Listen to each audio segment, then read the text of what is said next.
aircraft is more comparable in overall size to the abortive XB-70 Valkyrie. Though the prototype first flew in 1981, the Tu-160 didn't see combat until 2015, when the Kremlin employed them to attack targets in Syria via cruise missile launches.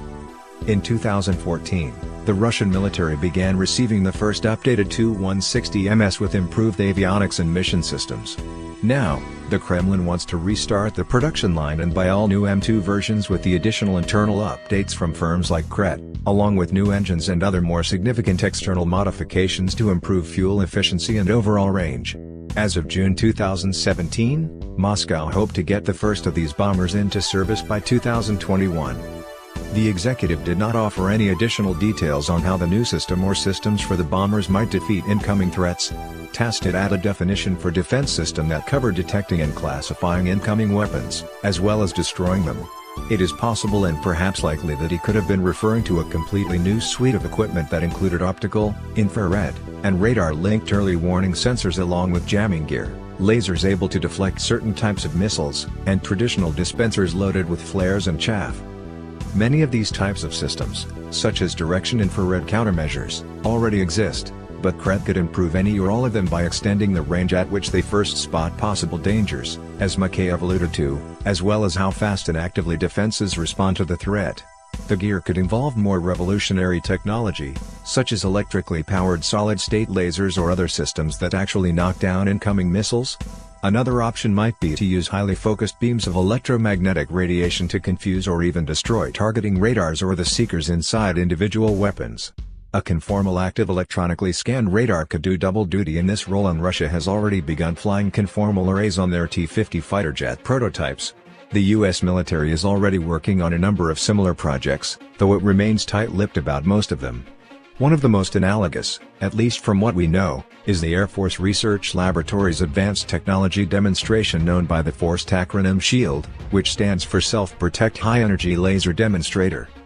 Earlier in 2017, we received briefings through the Freedom of Information Act regarding this and related programs that were heavily redacted and devoid of almost any real detail. We've included one of the briefing slides so you can see for yourself.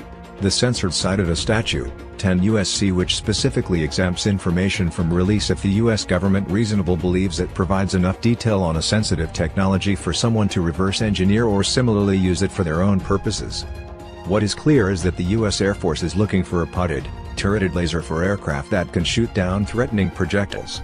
Beyond that, it needs to have the necessary equipment project and aim the beam, keep it stable, and make sure everything stays cool enough for multiple shots in a relatively short amount of time, as well as a power source to run all those components.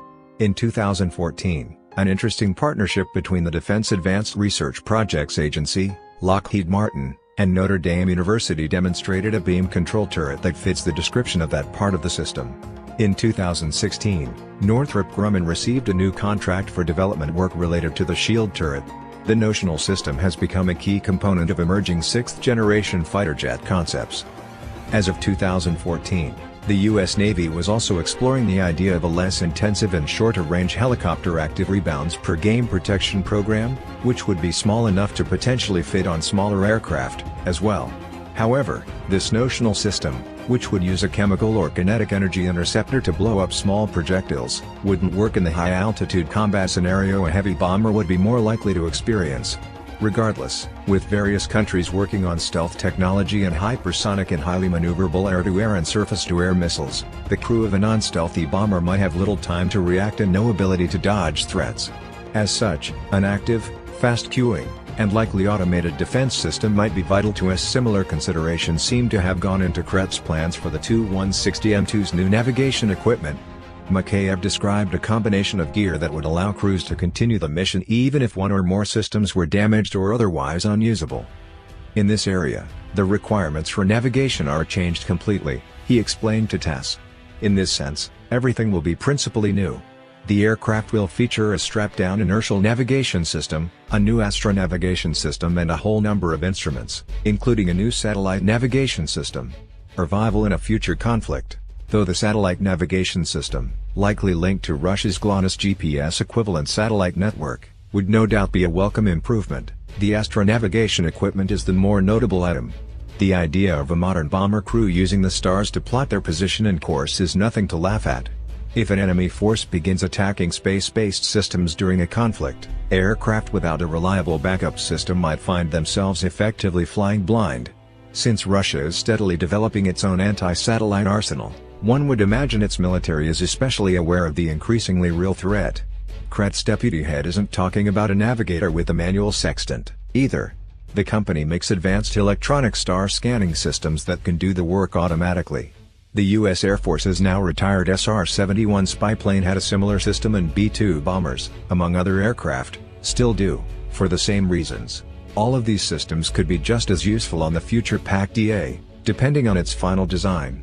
Fan art and animations of the proposed aircraft depicts a variety of the advanced shapes, but a blended wing, subsonic design seems most likely. However, despite nearly a decade of reports, to date Tupolev hasn't released any official art, let alone pictures of a mock-up or prototype.